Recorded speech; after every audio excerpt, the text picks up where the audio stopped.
how many of you know what soldering is? Soldering, in this case, the soldering of electrical components, specifically wires, is combining two wires together using a filament metal called solder. Now, if you're looking at the presentation, you're probably wondering, why did I pronounce it like that? Well, in a book titled Principles of Soldering, published in 2004, Giles Humpton said the word solder derives from the Old French soudure, which in turn stems from the Latin solidare, which means to fasten together. In 19th century English, the L would have been omitted and the word was pronounced solder. So, either pronunciation is okay. So I've known how to solder since 7th grade due to an interest in RC cars and drones. So first I'll get into the importance of soldering, and then I'll go over the tools and steps required to make a successful solder joint. So soldering is found in every piece of technology today.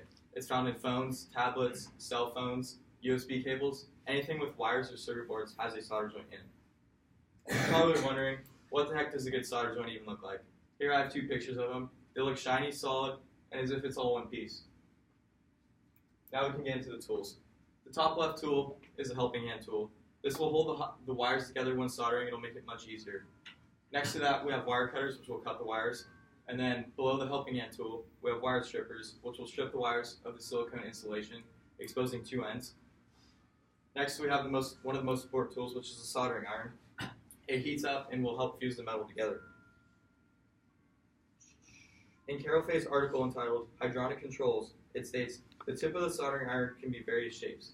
It's usually a point for small electrical connections, so you can get the heat in smaller places. So in this case, it'll be a point. Next, we have heat shrink tubing, which will go over the finished solder joint and will prevent any possible shortages because it'll cover the exposed wires. And then lastly, we have solder. The authors of an article from the Microelectronics Reliability magazine talk about the many types of solder. There's lead-free solder, there's tin, copper, and silver combinations of solder, and like this one pictured, it's tin and lead, which is the most common for electrical soldering. So now we can get to the steps. So the first step is plug in and turn on the soldering iron, as it will take a while for it to heat up. And while it's heating up, you can cut the wires to your desired length. And next, you strip them of the silicone insulation using the wire strippers, which will expose two ends. After you do that, you can get the heat shrink tubing and slip it on the wires, but away from the solder joint, as that can cause premature contraction. Next, you need to clamp the wires in the helping hand, facing each other, because the next step requires you to wrap the wires around one another, because that'll make it much simpler and more stable when you're soldering. This step, number 7, is the most important. You have to hold the soldering iron up against the wires, and then feed in the solder until they melt together. And then, I have a video better depicting all this. The last step is you need to let the wires cool off before you slip the heat shrink over to cover up the solder joint to prevent any shortages. Sorry, there's an ad.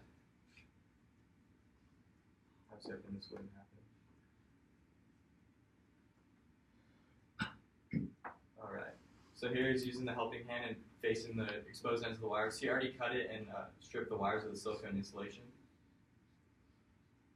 And then here he's wrapping the wires around each other because it's going to make it much easier and it won't move when you're trying to solder it.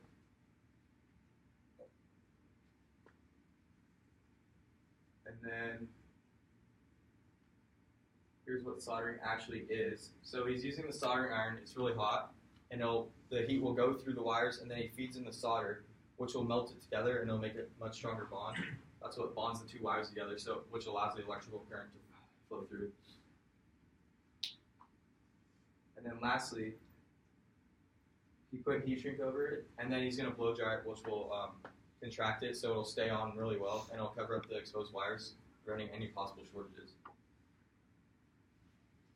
Alright, so now that you know how to solder, I hope in the future if you come across any cut wires or broken electrical parts, you will save the money and time and solder it up yourself versus going out and buying a whole new object. Thank you.